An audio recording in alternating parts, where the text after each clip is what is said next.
हर हर महादेव। अरे हर हर महादेव। आपका स्वागत है हमारे चैनल आरटी कैंपस पे। अब देखिए, हम लोग पिछले क्लास में सिलिया फ्लैजिला तक ख़त्म कर दिए थे। अब क्या देखते हैं, एक शब्द होता है, बहुत बार सुने हैं, माइक्रो बॉडीज। सुनते हैं लेकिन समझ में नहीं आता है कि ये होता क्या है, माइक्रो बॉडीज क्यों बोलते हैं। देखिए, इसके साथ एक शब्द और हमको कंफ्यूज करता है, वो होता है माइक्रोसोम्स। क्या होता है? माइक्रोसोम्स।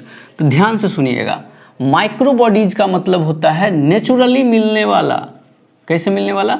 नेचुरली, प्राकृतिक रूप से मिलने वाला single membrane bound vesicle. Single membrane bound vesicle, जिस्म के अंदर बहुत सारा एंजाइम होता है, वेरियस एंजाइम होता है, उसी को माइक्रो बॉडीज बोलते हैं। माइक्रो बॉडीज किसको बोले? नेचुरली मिलने वाला सिंगल मेम्ब्रेन बाउंड स्ट्रक्चर जिसके अंदर बहुत सारा एंजाइम होता है, उसी को क्या बोलते हैं? Micro bodies. और एक शब्द होता है माइक्रोसोम्स। माइक्रोसोम्स का मतलब होता है ईआर को तोड़ ताड़ के जो बनेगा, मतलब फ्रेगमेंट्स ऑफ ईआर को हम बोलते हैं माइक्रोसोम्स। क्या बोलते हैं? माइक्रोसोम्स। आप जरा सोच के देखिए, क्या माइक्रोसोम का टूटना नेचुरली होगा? अगर माइक्रोसोम ईआर का टूटना नेचुरली होगा? नहीं। ईआर टूटा, गया तेल लेने के लिए ईआर, तो हमको ईआर को तोड़ना नहीं था, लेकिन उसको तोड़ के जो उसका स्ट्रक्चर बनेगा उसको माइक्रोसोम्स बोलते हैं। और ऐसे नेचुरली जो सिंगल मेम्ब्रेन बाउंड स्ट्रक्चर मिलेगा जिसमें बहुत सारा एंजाइम मिलता है, उसको क्या बोलते हैं? माइक्रो बॉडीज बोलते हैं। फंक्शन के आधार पे, किसके आधार पे? फंक्शन के आधार पे माइक्रो बॉडीज होता है 3 प्रकार का। पहले माइक्रो बॉडीज को बोलते हैं पर ऑक्सीसोम्स, दूसरे माइक्रो बॉडीज को बोलते हैं स्फेरोसोम, स्पेलिंग, और तीसरे माइक्रो बॉडीज को बोलते हैं ग्लाइऑक्सीसोम। क्या बोलते हैं? ग्लाइऑक्सीसोम। एक बार और, माइक्रो बॉडीज को बांटे हैं किसके आधार पे? माइक्रो बॉडीज को हम फंक्शन के आधार पे, उसके काम के आधार पे माइक्रो बॉडीज 3 प्रकार के होते हैं, परऑक्सीसोम, स्फेरोसोम और ग्लाइऑक्सीसोम। परऑक्सीसोम, स्फेरोसोम और ग्लाइऑक्सीसोम, हम लोग इसको एक एक करके देखते हैं, ठीक है। माइक्रो बॉडीज को किसके आधार पे बांटे हैं? किसके आधार पे? माइक्रो बॉडीज को किसके आधार पे बांटे हैं? फंक्शन के आधार पे। माइक्रोसोम क्या होता है? ईआर का फ्रेगमेंट होता है, ईआर का टुकड़ा होता है। तो सबसे पहला कौन सा माइक्रो बॉडीज होता है? परऑक्सीसोम। परऑक्सीसोम। अब देखिएगा, सबसे पहला पॉइंट परऑक्सीसोम में ये बोला जाता है कि ये प्लांट और एनिमल दोनों में पाया जाता है, प्लांट और एनिमल दोनों में पाया जाता है। दूसरा यही एक माइक्रो बॉडीज है जो एनिमल में पाया जाता है, बाकी कुछ नहीं मिलेगा। देखिए, परऑक्सीसोम का दूसरा पॉइंट ये है कि जो एनिमल के अंदर जो है ना, ये H2O2 के मेटाबॉलिज्म के साथ जुड़ा हुआ है, और इसमें जो एंजाइम होता है वो होता है कैटेलेज। कौन सा एंजाइम होता है? कैटेलेज। इसको बोलते हैं हाइड्रोजन परऑक्साइड। हाइड्रोजन परऑक्साइड मतलब ये H2O2 के साथ जुड़ा हुआ है, उसके मेटाबॉलिज्म के साथ जुड़ा हुआ है, और जो एंजाइम यहाँ काम आता है कैटेलेज। मतलब क्या है? एक और पॉइंट होता है कि कैटेलेज जो होता है ना, ये मार्कर एंजाइम है परऑक्सीसोम का एनिमल के अंदर। अगर हमको कैटेलेज कहीं भी मिल गया एनिमल सेल के अंदर, हम समझ जाएंगे एक झटका में कि वहाँ परऑक्सीसोम 101% है। मतलब ये मार्क करता है, पहचान पत्र दे देता है। कैटेलेज जो है परऑक्सीसोम का मार्कर एंजाइम है, जिस प्रकार से माइटोकॉन्ड्रिया का सक्सिनेट डिहाइड्रोजिनेज एंजाइम है। सक्सिनेल डिहाइड्रोजिनेज ऐसा करके कोई नाम मिस कर रहा है, लेकिन डिहाइड्रोजिनेज सक्सिनेट ऐसा करके कुछ है, वो उसका मार्कर एंजाइम है। अगर हमको कैटेलेज कहीं मिला, हम आंख बंद करेंगे और परऑक्सीसोम समझ लेंगे कि वहाँ आसपास कहीं परऑक्सीसोम है, क्योंकि catalase enzyme peroxisome marker enzyme है। दूसरा, प्लांट में क्या करता है? जब हम आपको C3 प्लांट पढ़ाएंगे, फोटो फिजियोलॉजी पढ़ाएंगे, प्लांट फिजियोलॉजी, तो एक प्लांट होता है C3 प्लांट, उसमें एक बेकार क्रिया होता है जिसको बोलते हैं फोटो रिस्पायरेशन। क्या बोलते हैं? Photo respiration. जब O2 का मात्रा मीजोफिल सेल, अब ये मीजोफिल सेल क्या है? लीव में कुछ सेल होता है जिसको बोलते हैं मीजोफिल सेल, जहाँ रुबिस्को एंजाइम मिलता है। ये रुबिस्को एंजाइम हमको कार्बोहाइड्रेट मेटाबॉलिज्म में काम आता है। सब पढ़ाया जाएगा, अभी बस दिमाग में पुट करिए।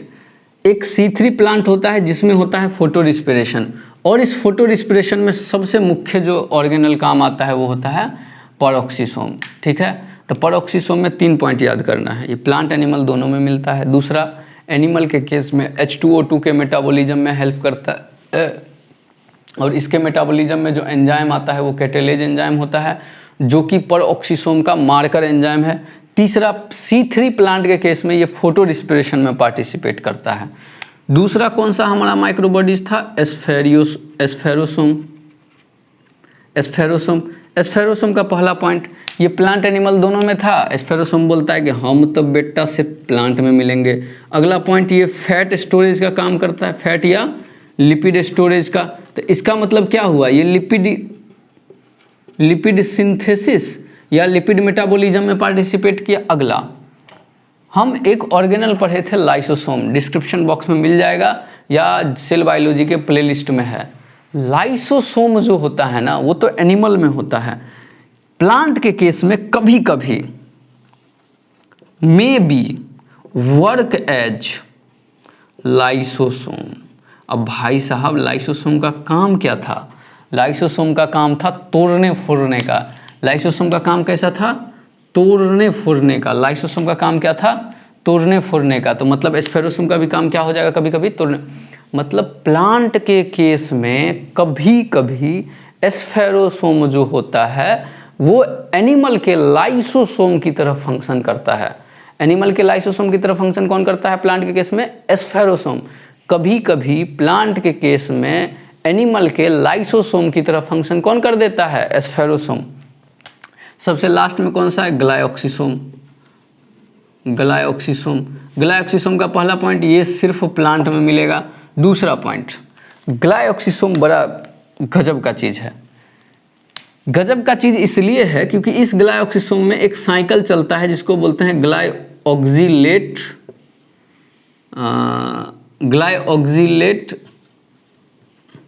Acid cycle. Glyoxylate acid cycle, ये होता क्या है? ग्लाइऑक्सिलेट एसिड साइकिल जो होता है वो फैट से कार्बोहाइड्रेट बनाने का काम करता है। जरा सोच के देखिए, हम तेल खा रहे हैं, शुगर बन रहा है। फैट मतलब क्या हो गया? तेल हो गया ना। कार्बोहाइड्रेट मतलब क्या हो गया? शुगर, जो एनर्जी देता है। ग्लाइऑक्सिसोम इसलिए खास है क्योंकि ग्लाइऑक्सिसोम में एक साइकिल चलता है जिसको बोलते हैं glyoxylate acid cycle. Glyoxylate acid cycle का काम क्या होता है? ग्लाइऑक्सिलेट एसिड साइकिल फैट को कार्बोहाइड्रेट में बदलता है। और अगला पॉइंट, ग्लाइऑक्सिसोम को बोलते हैं हाईली स्पेशलाइज्ड पेरोक्सिसोम। क्या बोले? Highly specialised peroxisome. तो सब में हम 3-3 पॉइंट बताए हैं, वही 3 पॉइंट आपको याद करना है। पेरोक्सिसोम में क्या पहला 2 पॉइंट बताए हैं? प्लांट एनिमल दोनों में मिलता है। दूसरा पॉइंट क्या बताए हैं कि ये एनिमल के अंदर H2O2 के मेटाबॉलिज्म में पार्टिसिपेट करता है, जिसके कारण यहाँ पर एक मार्कर एंजाइम है कैटेलेज। अगला पॉइंट क्या बताएं? इसी में प्लांट के अंदर ये C3 प्लांट के अंदर ये फोटो रिस्पिरेशन में पार्टिसिपेट करता है। दूसरा माइक्रोबॉडीज कौन सा है? एस्फेरोसोम। एस्फेरोसोम में क्या बताएं? ये सिर्फ प्लांट में मिलता है। उसके अगला पॉइंट क्या बताएं? ये फैट और लिपिड के मेटाबॉलिज्म में इन्वॉल्व है, तो ये फैट लिपिड सिंथेसिस या डिग्रेडेशन दोनों कर सकता है। अगला पॉइंट क्या बताएं कि ये एस्फेरोसोम जो होता है ये प्लांट के केस में कभी कभी लाइसोसोम की तरह फंक्शन करता है, क्योंकि प्लांट के केस में लाइसोसोम नहीं पाया जाता है। अगला सबसे लास्ट कौन सा साइकिल है हमारा? वो है ग्लाइऑक्सिसोम। ग्लाइऑक्सिसोम में क्या पता है? ये सबसे पहले तो सिर्फ प्लांट में मिलता है। अगला पॉइंट क्या बताएं? ये ग्लाइऑक्सिलेट एसिड साइकिल चलाता है। ये ग्लाइऑक्सिलेट एसिड साइकिल क्यों इंपॉर्टेंट है? क्योंकि भाई साहब ये ग्लाइऑक्सिलेट एसिड साइकिल ऐसा है जो हमको फैट से कार्बोहाइड्रेट को बना देता है। और उसके बाद सबसे लास्ट पॉइंट क्या बताएं ग्लाइऑक्सिसोम में? सबसे लास्ट पॉइंट ये बताएं कि ये एक हाईली स्पेशलाइज्ड पेरोक्सिसोम इसको बोलते हैं। ग्लाइऑक्सिसोम का सबसे लास्ट पॉइंट क्या है? ये एक हाईली स्पेशलाइज्ड पेरोक्सिसोम होता है। क्या होता है? Highly specialised peroxisome. ठीक है, तो हमारा माइक्रोबॉडीज इतना ही था और यही काम का भी था। तो फंक्शन के आधार पे माइक्रोबॉडीज कितने प्रकार के हो गए? फंक्शन के आधार पे सर जी माइक्रोबॉडीज हो गए 3 प्रकार के। कौन कौन से? तो पहला हो गया पेरोक्सिसोम, दूसरा क्या हो गया? एस्फेरोसोम, तीसरा क्या हो गया? ग्लाइऑक्सिसोम। फंक्शन के आधार पे माइक्रोबॉडीज कितने प्रकार के हो गए? 3 प्रकार के। सबसे लास्ट सेल ऑर्गेनल जो हमको पढ़ना है वो है वैक्यूल। सबसे पहला पॉइंट, ये प्लांट में मिलेगा और एनिमल में, ऑलमोस्ट ऑल एनिमल में एब्सेंट होता है। एनिमल किंगडम में प्रोटोजोआ में मिल जाता है, लेकिन ऑलमोस्ट ऑल एनिमल के केस में ये एब्सेंट होता है। हम लाइसोसोम पढ़ाए थे तो वहाँ बताए थे कभी कभी वैक्यूल जो होता है लाइसोसोम की तरह भी काम कर देता है, और वैक्यूल का काम होता है पिगमेंट स्टोर करने का, एंथोसाइनिन हो गया, ये सब हो गया। वैक्यूल खास क्यों है वो सुनिएगा। मान लीजिए ये एक प्लांट सेल है, अगर प्लांट सेल है तो सबसे बाहरी कवर क्या होगा, सेल वॉल, सेल मेम्ब्रेन। इसके लगभग सेंट्रल के 90% भाग में, कितना परसेंट भाग में, 90% भाग में कौन मिलता है, वैक्यूल, जिसके कारण इसका न्यूक्लियस प्लांट सेल का घसक के साइड में चला जाता है। ये क्या है, हमारा न्यूक्लियस है। इसके बाद जो टॉपिक पढ़ेंगे वो न्यूक्लियस ही है, और न्यूक्लियस पढ़िएगा, न्यूक्लियस का क्लास मत छोड़िएगा, क्योंकि इस तरीके से पढ़ाएंगे ना, हम गारंटी देते हैं कहीं नहीं फंसिएगा, कोई एग्जाम में नहीं फंसिएगा, क्योंकि हमको भरोसा है अपने पे, हमको नॉलेज है ना, हम बहुत ज़्यादा, हमको गर्व है कि हमको नॉलेज है। ये घमंड नहीं है, दिस इज़ नॉट अ घमंड। हम रावण नहीं है, इतना बड़ा महान ज्ञानी होने के बाद भी घमंड कर लिए। हमको भरोसा है कि हमको नॉलेज है, हमको पता है, हमको न्यूक्लियस में बहुत ज़्यादा नॉलेज, न्यूक्लियस में ही नहीं बायो में अच्छा खासा नॉलेज है। देखिए कोई कितना भी 100% नॉलेजेबल हो जाए वो भूलता है, भूलते हम भी हैं। अब इसका मतलब ये नहीं है कि हम भूलते हैं तो हमको ज्ञाने नहीं है, भूलते हैं लेकिन नॉलेज है। आप भी भूलते होंगे भाई साहब, आइंस्टीन साहब भी भूलते होंगे, इंसान है, भूलेगा ही। क्या चीज़ याद रखिएगा, जरा हमको बताइए तो कल दिन में क्या खाना खाए थे, नहीं याद होगा, हमसे पूछिए, हम चावल दाल खाए थे, हमको याद है, हुआ ना, आपसे बेटर हो गए। यहाँ देखिए ये न्यूक्लियस है। कहते हैं वैक्यूल जो होता है प्लांट के सेंट्रल पोर्शन में लगभग 90% का स्पेस कवर करता है। तो ये प्लांट का सबसे मेन हो गया। अगला, इसके अंदर जो फ्लूइड है वो रहने दो। इस फ्लूइड का काम क्या है वो सुनिएगा। इस फ्लूइड का काम है सेल को टर्गर प्रेशर बना के रखना। अब ये टर्गर प्रेशर क्या होता है वो सुनिएगा। अब भाई साहब ये सेल है, ये सेल वाल है, चलो सेल वाल इसको चिपकने नहीं दे रहा है, लेकिन ज़रा सोच के देखिए, ये जो सेल मेम्ब्रेन है अगर इसको छोड़ के चिपकने लगा तो उसको चिपकने ना दे, उसको दूर ही बना के रखे, उसको बोलते हैं टर्गर प्रेशर। मतलब सेल के अंदर टर्गर प्रेशर बना के रखने का काम किसका हो गया, वैक्यूल का। और अगला पॉइंट क्या है, मेरिस्टेमेटिक सेल में, किस सेल में, मेरिस्टेमेटिक सेल में ये वैक्यूल नहीं पाया जाता है। मेरिस्टेमेटिक सेल क्या होता है, आई थिंक ये हम बता चुके हैं।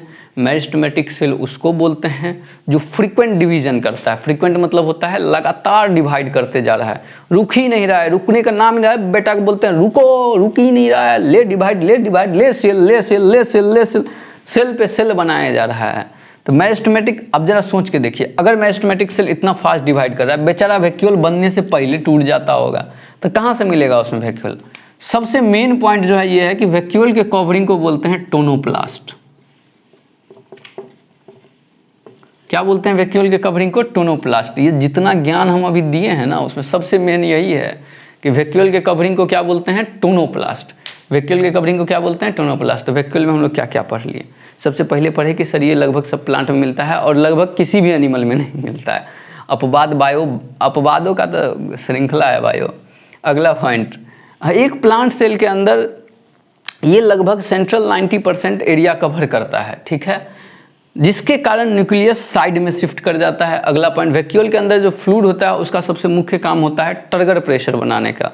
उसके बाद क्या पढ़े, एक सर जी एक प्लांट में हम एक सेल पढ़े थे जिसको बोलते हैं मेरिस्टेमेटिक सेल, जो हमेशा डिवाइड करता है। उस सेल के अंदर वैक्यूल नहीं मिलेगा। Very good. तो बोले बहुत बढ़िया, अगला पॉइंट बता दो। तो सर सबसे मेन पॉइंट जो है इसका वो है कि वैक्यूल का जो कवरिंग होता है वो उसको बोलते हैं टोनोप्लास्ट। क्या बोलते हैं, टोनोप्लास्ट। तो अपना हो गया ख़त्म सेल ऑर्गेनल। अगले क्लास में पढ़ेंगे न्यूक्लियस, ठीक है। हाँ हो गया, धन्यवाद।